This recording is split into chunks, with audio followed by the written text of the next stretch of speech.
Hello, brothers. It's me, Chris, here with Father Jack. Hello, brothers. Mwapone is how they would say it here. Hello. Good morning to you. Good to see you. We're here at the airport in Zambia at the end of our trip. Yeah, very excited to see you all. Any thoughts, Father Jack? Chris, we have to do this in front of an elephant. Come on, Oh, man. you're right. Sorry. All right. Meet our friend Amarula. We've come to know him well here in Zambia. Brothers, it's great to see you all. We would love to share with you a little bit of our experience here in Zambia, so enjoy. First, a little background. There is a women's Bible study at St. Mary's Catholic Church in Blacksburg, Virginia, that has been doing significant work in Zambia over the last several years, working on building projects with the Holy Ghost Fathers, also known as the Spiritans. Glenda Cantfield, the leader of the group, and Felicitas Mukuni, who is from Zambia, have raised money to build a school, a hospital, an orphanage, and most recently, a new chapel for the Spiritans. Glenda is a member of the Women Youth Apostles community, and her collaboration with the Spiritans resulted in Father Sikas, the Spiritan superior in Zambia, to formally invite youth apostles to come and see the work that was happening in Zambia and to explore if there might be a possibility of collaboration. A generous benefactor agreed to pay for the expenses of Father Jack and myself going on the trip. It's a long flight from DC to Ethiopia and another 4 hours from Ethiopia to Lusaka, Zambia. We were all tired, but in good spirits when we arrived. Zambia is a beautiful country. It's a developing country, home to about 20 million people, 40% of whom live in urban areas. English is the official language of the country, which is taught in schools, but most people speak one or more of the 70 different local dialects at home. Mwa uka bwanji. Twalumba. Yeah, I'm flexing. The country's mostly Christian, with about 20% being Catholic.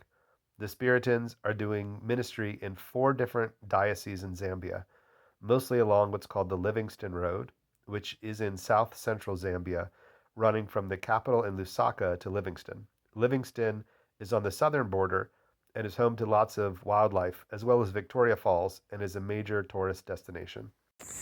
Okay, so we are out in the bush hunting for giraffes. Apparently, they saw one of them this way.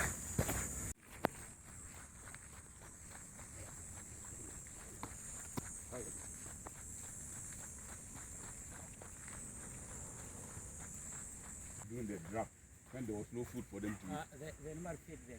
You feed them. Yeah, they feed them. What did they give them? They give them maintenance.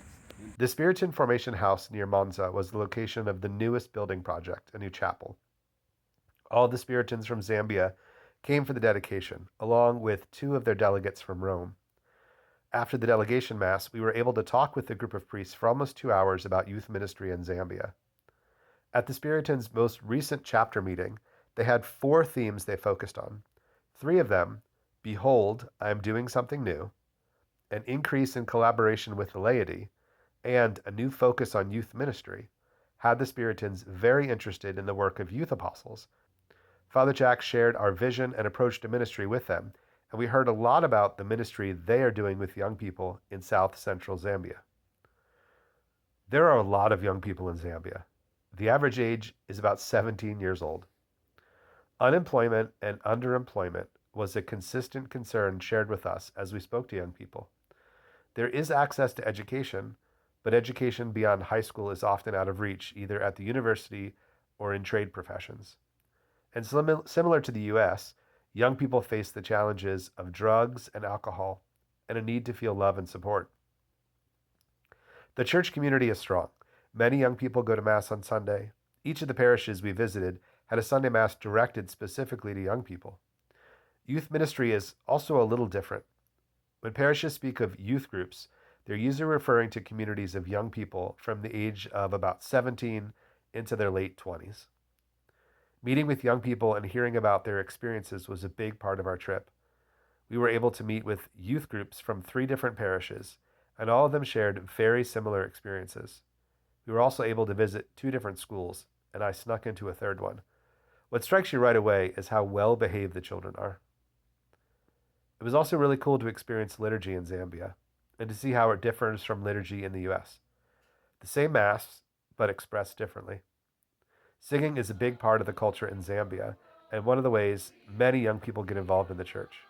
After one of our meetings, the youth at Maria Regina Parish in Livingston sung to us before we left. Maybe I'll just leave you with that.